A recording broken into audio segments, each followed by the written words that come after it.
Have you ever raised someone with all your heart, only to be treated like you were nothing, like your existence had somehow become an inconvenience? My name is Evelyn, I'm 78 years old, and what happened to me on my daughter's wedding day, I wouldn't wish on any mother. It was supposed to be the happiest day of her life. But for me, it turned into a moment I'll never forget for reasons no mother should have to endure. The music had just started to fade. Glasses were clinking. People were dancing, laughing, and then silence. All eyes turned to me. My daughter, still glowing in her white gown, looked at me with this icy stare, like I had somehow ruined her day just by breathing. And then, she said it clear as day, in front of everyone, "You're just a useless old woman. Why are you even here?" I felt the ground shift beneath my feet. The blood rushed to my face. My hands trembled as I held onto the edge of the table, trying not to collapse. For a second, I thought I might. Pascal, you give someone your entire life, your time, your love, your sacrifices, and that's what you get. Useless. Have you ever felt that kind of sting, where your own child makes you feel like a burden? I wanted to cry, but more than anything, I wanted to vanish, until I remembered something. Something she didn't know I knew. A secret that I had buried deep in my heart, not to protect myself, but to protect her. A truth that had the power to destroy everything she thought was perfect. What you're about to hear might surprise you. It's the kind of story people don't talk about out loud, but they live it. In silence, behind closed doors, inside their aging bodies and aching hearts. I wasn't always this fragile-looking woman they see today. I was strong once. I built a home, raised a daughter alone, worked 3 jobs just to make sure she had food and shoes that fit. I gave her my youth, my energy, and most of my dreams. All I ever wanted was for her to be happy and for her to see me, really see me, as more than just an old woman sitting in a chair. But as the years passed, something shifted. She started to pull away. She stopped calling as much. She stopped asking for advice. She stopped seeing me as someone who mattered. And when I spoke, she'd roll her eyes like I was talking nonsense, as if growing old had made me invisible. Have you ever watched your own child turn into a stranger? The wedding was the final blow. I didn't expect to be honored, but I didn't expect to be humiliated either, not by my own flesh and blood, not like that. So I stood there, my heart pounding, my jaw clenched, and I realized I couldn't stay quiet anymore. What happened next? Well, let's just say the night took a turn no one saw coming. Stay with me, because what I said in that moment changed everything. And once the truth came out, there was no going back. Didn't always know how to be a mother, but I knew I had to become one fast. When my husband walked out on us, my daughter was barely 5. I remember holding her tiny hand that night, sitting on the floor of our nearly empty apartment, promising her I would never leave no matter what. I didn't have a backup plan, or family I could lean on. I had her, and she had me. And for a long time, that was enough. I worked like a machine. Mornings at the diner, evenings cleaning offices, weekends babysitting.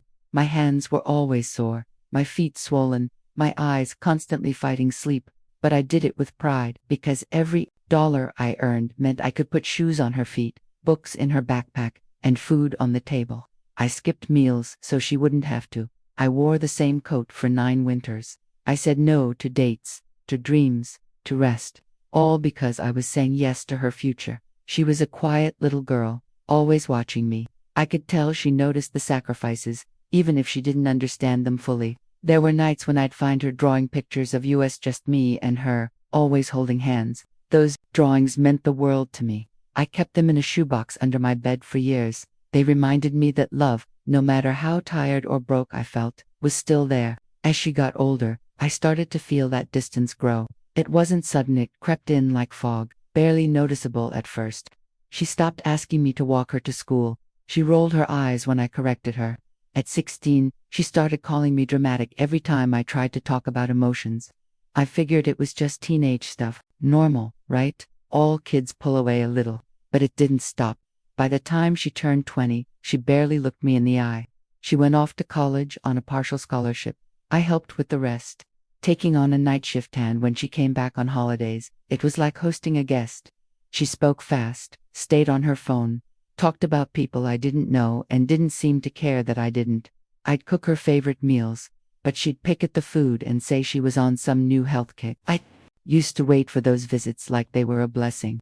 Now, they just left me lonelier. Have you ever sat across from your own child and felt like a stranger? Sometimes I'd hear her talking on the phone with friends, laughing, being light, but with me, her words were always short, distant, like she couldn't wait to be done. I started questioning myself. Did I hold her too tightly? Did I make her feel smothered? Or was it just the world, shifting the way young people see the old?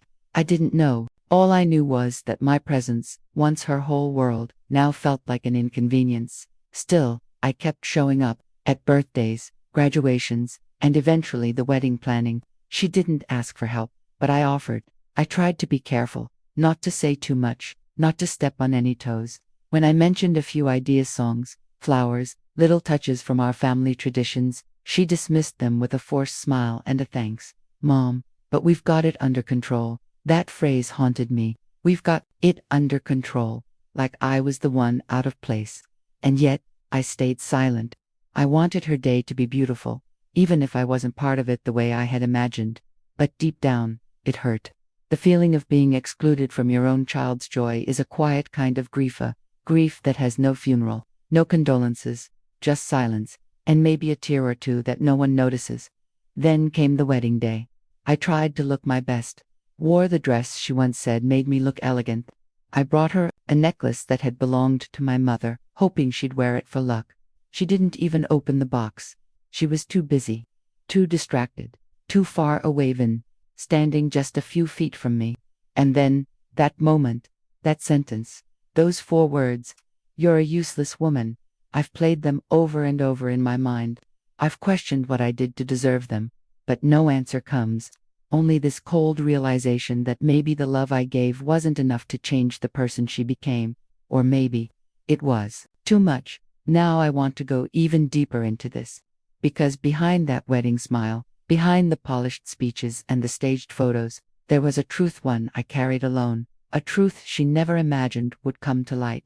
And what I did next wasn't out of revenge, it was out of something much deeper, a need to reclaim my voice, to say I am not invisible. Comment below. This touched my heart. If any part of this story spoke to you, it didn't happen all at once. That kind of shift sneaks in, slowly, like a crack forming beneath polished marble, silent, invisible, until one day the whole surface breaks. That's what our relationship became. A beautiful thing on the outside, shattered beneath years of silent tension and growing resentment. There was a time when she used to call me every other day, just to talk. About nothing, really. Her job, a recipe, a show she liked. Those little conversations were like drops of sunlight in my week, but they grew less frequent, then shorter, then colder, and eventually, they stopped altogether, except for holidays, or when she needed something. And even then, her tone felt forced, like kindness had become a formality. The first time she told me I was being too much, I was only suggesting she wear a scarf, it was snowing, and she had that old cough that never quite went away. But she snapped, "Mom, I'm not 12. Stop acting like you know everything." And just like that, the warmth between us cooled. That was the moment I realized I was no longer the voice of guidance. I had become background noise, static, something she tolerated out of obligation, not love. I remember once asking her about her fiancé, just a simple question about how he was adjusting to his new job. She looked up from her phone and said, "You wouldn't understand. Things aren't like they were in your day." That sentence landed like a slap. In your day, as if my experiences were outdated, as if my value had an expiration date. There were times I tried to reconnect. I sent her handwritten notes, little care packages. I offered to help with the wedding costs, even though I didn't have much. She'd thank me with that corporate kind of politeness that says thanks, but doesn't invite any real connection. Not the kind we used to have. It became clear that I wasn't being seen anymore, not as a mother, not even as a person, just an echo of who I used to be. And slowly, she made it obvious. I was no longer welcome in the front row of her life. One evening, after a dress fitting, I tried to reminisce about my own wedding day. I thought maybe sharing a memory would bring us closer. I told her how I made my veil from an old lace curtain, how I wore my mother's pearls. She didn't smile. She didn't even look up. "Mom," she said flatly, "can we not turn this into one of your nostalgia stories? I'm not trying to recreate the past." It stung. Not just the words, but the tone, the clear signal that my memories were a burden, not a gift. That my stories, once her bedtime treasures, had become something she wanted to fast forward through. I started to pull back after that, not out of spite, but to protect myself. I stopped offering advice. I stopped asking questions. I started practicing silence. And let me tell you, silence is not peace. It's a slow kind of erasure.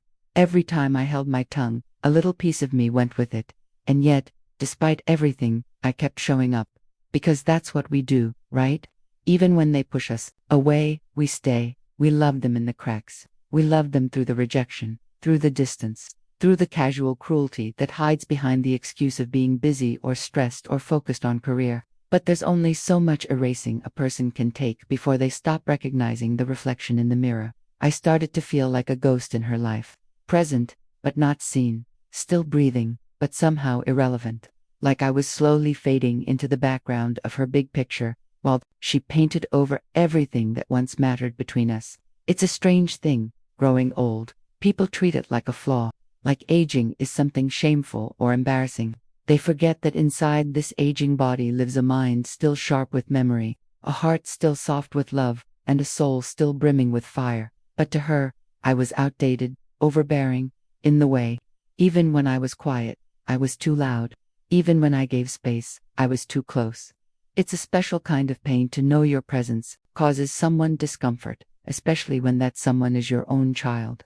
And when the wedding preparations became more intense, so did the distance.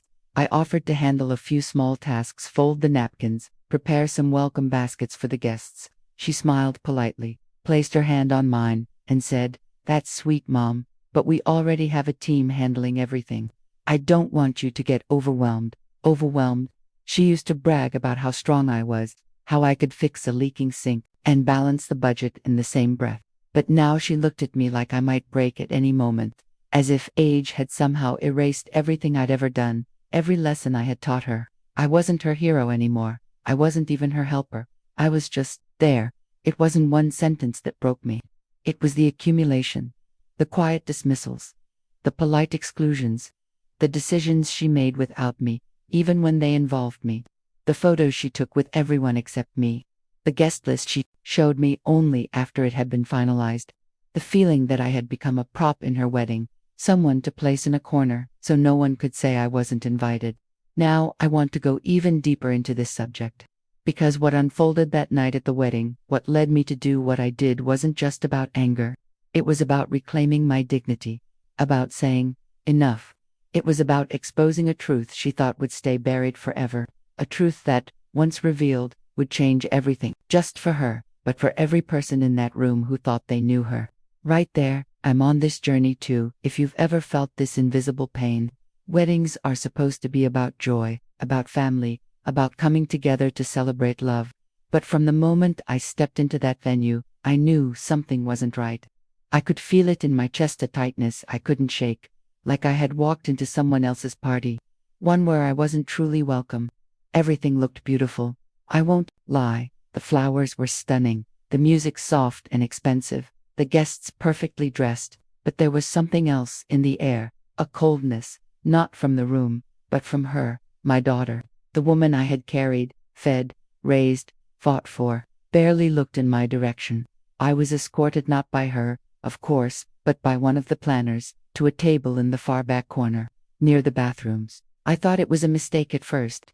I asked gently, "Excuse me, I believe there's been some confusion."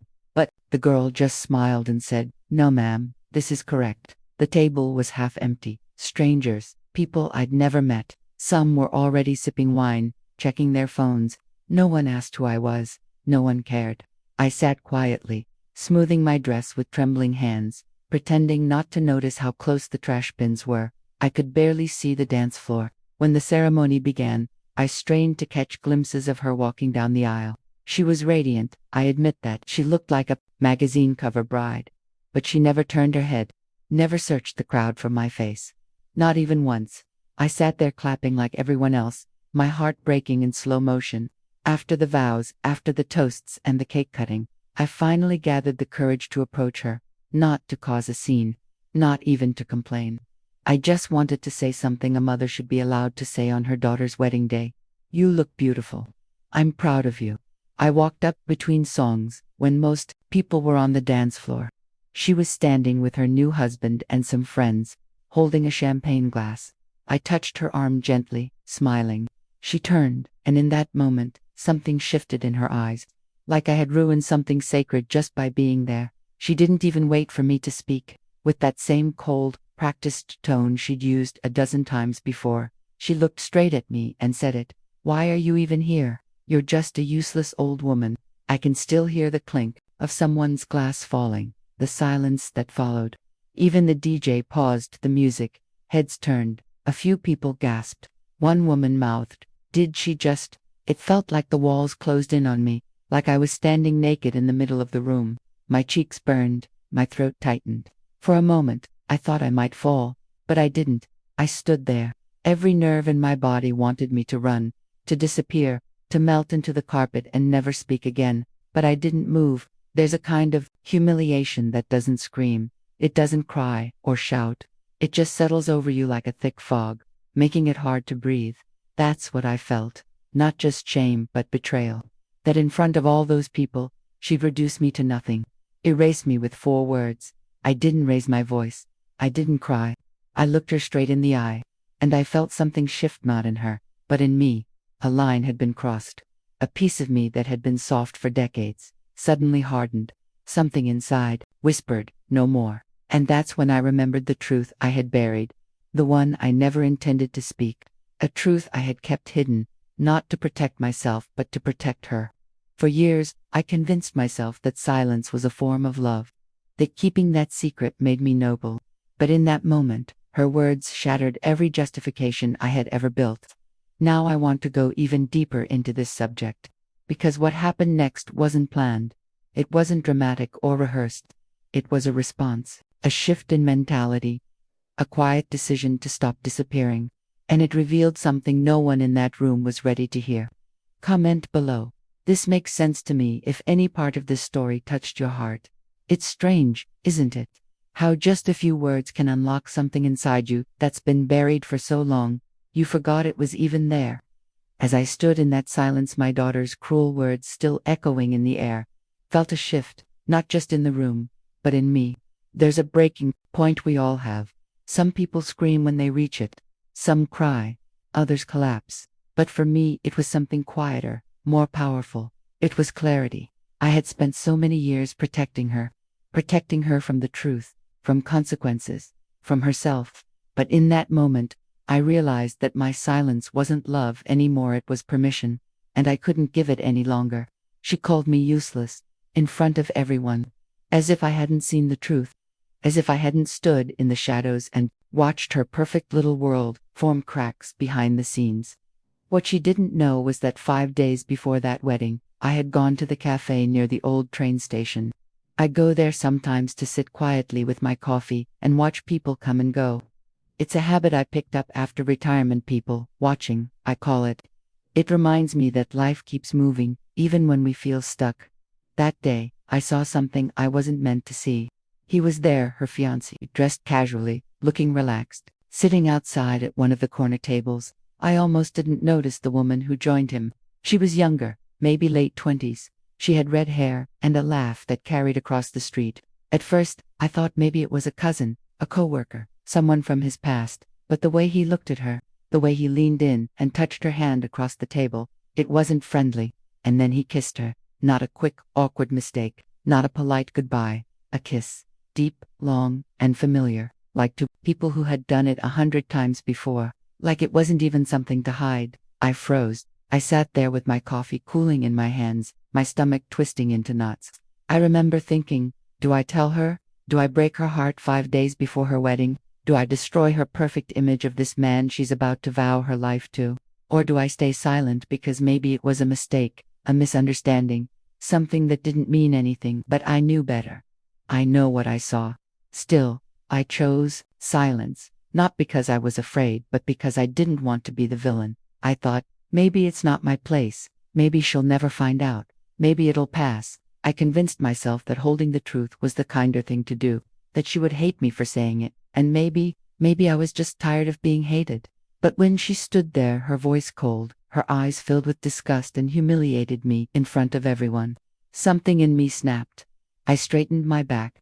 I looked around that room full of strangers, acquaintances, people who had seen me only as the mother of bride sitting near the toilets, and then I looked at her, my daughter, this woman I had raised, loved, protected, and now barely recognized. And I said it, calmly, clearly, without anger. I saw him, with another woman, 5 days ago, kissing her like he'd known her his whole life. The air left the room. You could hear it, the gasp, the hush. Someone dropped a fork. Her husband, or should I say, her almost husband, turned white. The color drained from his face like a ghost being pulled out of him. She blinked once, twice. What are you talking about? She asked, her voice barely more than a whisper.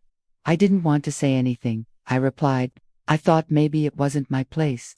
But after everything you just said to me, I realized, maybe silence isn't love. Maybe the truth is the only real gift I have left to give you. She stood frozen. He stammered. That's crazy. She's making it up. I turned to him, and for the first time in my life, I didn't feel afraid of being dismissed. I looked him dead in the eye. You wore a navy jacket. She had red hair and freckles. You sat at a table outside Café Marlowe and you ordered the lavender tea. She fed you a piece of her muffin. That was when the murmurs started. The whispers, the looks. Someone grabbed their phone and began scrolling. And then someone else said, wait, I saw that woman. She was here earlier, wasn't she? The room cracked, not all at once, but piece by piece. The perfect wedding, the image, the smiles, it all began to dissolve. My daughter stood there, eyes wide, lips parted, suddenly not in control of the story anymore. Now I want to go even deeper into this subject, because what came next wasn't just followed it, was a complete transformation, not just in the way others saw her, but in the way she saw me. And that shift, it changed everything. Write down, I felt every word. If this part of the story reminded you that the truth, no matter how hard it is sometimes the greatest act of love. The silence didn't last long. It cracked open like a dam, under pressure, first with murmurs, then gasps, and then chaos. Pure, emotional chaos. One of her bridesmaids dropped a glass, which shattered on the floor, but no one even flinched. People were too busy processing what they had just heard. Her husband, or whatever he was now, started speaking in fragments. That's not. She's lying. This is ridiculous. But his voice trembled, his hands shook, and his face turned a deeper shade of red with every passing second. He looked around, searching for support, but all he found were stares. Judgmental, confused, some even disgusted. My daughter stood frozen, like her body couldn't decide whether to collapse or lash out. Her mouth opened slightly, then closed again, as if no words were strong enough to undo what had just been said. Her entire posture, once so proud and elegant in that white dress, began to wilt, shoulders sinking, eyes blinking rapidly to hold back tears that eventually fell anyway. And then she turned to me. Her lips trembled. Mom, tell me you're wrong, please. Tell me it wasn't him. But I didn't flinch. I didn't raise my voice or add anything else. I simply met her eyes and gave a soft, quiet shake of my head. That alone seemed to break her. The girl who had once called me her best friend, who used to sleep curled up beside me on stormy nights, now looked at me like I had just dismantled the world she was trying so hard to keep standing. I didn't feel proud in that moment. I didn't feel triumphant. I felt human, real, heard. For the first time in years, my voice cut through the noise, not out of vengeance, but out of truth. And the truth, when spoken without apology, has a strange kind of power. It doesn't shout, it resonates. One of the groomsmen said something under his breath and walked away. A cousin began to console her, but she pushed the woman's hand off her shoulder. Her mascara was starting to run. Her perfect updo loosened with every shake of her head. People started leaving, not all at once, but in ripples. Some walked out quietly. Others whispered to each other as they grabbed their coats. The DJ looked over at the planner with wide eyes, waiting for some kind of cue, and then the music stopped altogether. I stood there, still in the same spot. My heart was steady, not calm, but steady. After everything, I wasn't the one who had fallen apart. I was still standing, still whole. I had come into that room invisible, and now, even in the middle of chaos, I had become impossible to ignore. She came closer to me slowly, carefully. Her voice was different now, no longer cold or dismissive, but almost childlike. "Why didn't you tell me sooner?" she asked. I could have said 100 things. I could have reminded her of the way she treated me. I could have thrown her own words back in her face. But I didn't. Because the truth is, I didn't hold that secret out of spite. I held it because I still saw her as my daughter, my child, and for so long, I believed protecting her from pain was more important than protecting myself from disrespect. "I didn't want to hurt you," I said, "but I realized you'd already been hurting yourself, and I couldn't carry that silence any longer." She lowered her head and covered her face with both hands. That image is burned into my memory, not out of satisfaction, but out of sorrow. She looked so small, so fragile, so unprepared for reality. For the first time, I saw her not as the woman in the white dress, but as the little girl who used to get nightmares and beg me not to leave her bedside. Around us, the staff began cleaning quietly, pretending not to listen. Her new in-laws had disappeared, no doubt trying to avoid being caught in the fallout, and her fiancé gone, vanished sometime between the last denial and the silence that followed. The chair where he'd been standing was empty, abandoned like the promises he had made. Still, I didn't leave. Not because I felt obligated to stay, but because I was no longer afraid of being present. I had spent years minimizing myself, trying not to be a burden, walking on eggshells to avoid conflict, constantly making myself smaller to fit the space she allowed me. But now, I realized I didn't need permission to exist fully in her world. There's a truth people rarely talk about. Sometimes, dignity costs more than silence.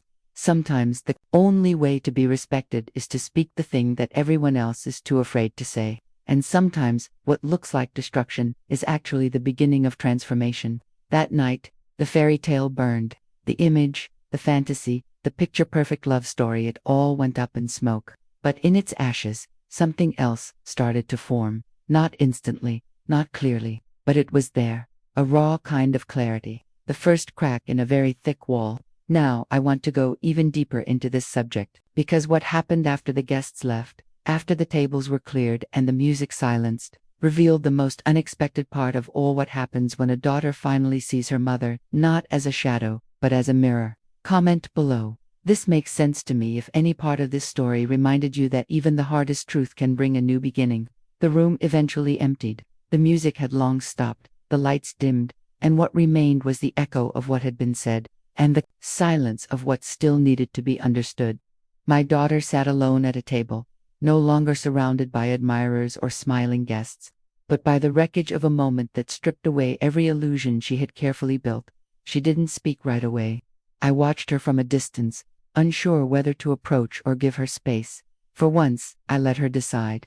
After years of following her rules, tiptoeing around her moods, and offering myself in ways that were never fully received, I wanted this next part, whatever it was, to come from her. She finally looked up and called me over. Her voice was hoarse, like someone who'd cried longer than they thought possible. When I sat beside her, she didn't touch me. She didn't even make eye contact at first, but her tone was no longer harsh. It was quiet, uncertain. "I didn't know," she said. "I didn't know I made you feel that way." And maybe that was the most honest thing she'd said in years. Because that's what happens, isn't it? Somewhere along the journey from child to adult, the roles shift. The people who once held us up, wiped our tears, and fought our battles, become background noise. We get so busy proving we're independent that we forget who helped build the foundation we're standing on. We stop hearing their stories. We mistake silence for weakness, and we confuse aging with irrelevance. But growing older doesn't erase the past. It doesn't strip away the wisdom, the sacrifice, the identity of the person beneath the wrinkles. And no child, no matter how successful, how educated, how busy, has the right to treat a parent like they are disposable. I never wanted revenge. What mother does. What I wanted was to feel seen again, to be treated like someone who still mattered. Not because I demanded it, not because I forced it, but because I had earned it through decades of sleepless nights, small meals so she could eat more, and countless invisible choices that put her future ahead of mine. And that's what so many people don't realize. Love isn't just what we say, it's how we honor the people who made us possible. It's how we speak to them when no one's watching. It's how we make them feel when they're no longer useful in a traditional sense. That night, something in my daughter shifted. Not dramatically, not instantly, but something softened. For the first time in years, she asked me a question, not out of duty, but out of real curiosity. Why didn't you ever say anything? I thought about that for a long moment. The truth is, I had said things many times, but she hadn't been listening. Or maybe she had, but only through the filter of her own assumptions. And maybe I had grown tired of repeating myself, thinking that silence was the only language she'd understand. But now I realized that the language wasn't the problem, it was the timing. Sometimes, the truth only lands when the heart is ready to hear it. I told her that, and I told her something else too, that one day, she may find herself in my place, watching someone she raised forget the weight of everything she gave, and when that day comes, I hope she remembers what it felt like to be dismissed. Not out of spite, but so she can choose to do better. We sat there in silence after that. Not the awkward kind, but the kind that carries weight, meaning. I could feel the walls between us lowering, one fragile brick at a time. Not because I had forced her to see me, but because I had finally seen myself. And that's the part most people miss in these stories. It's not about being right. It's about reclaiming something, deeper dignity, that quiet, internal compass that tells you when to speak up, when to let go, and when to stop shrinking just to keep the peace. Because peace without respect isn't peace at all, it's self-erasure. And I had done that for far too long. As I walked out of that hall later that night, the wind felt different, the air cooler, the weight on my chest lighter.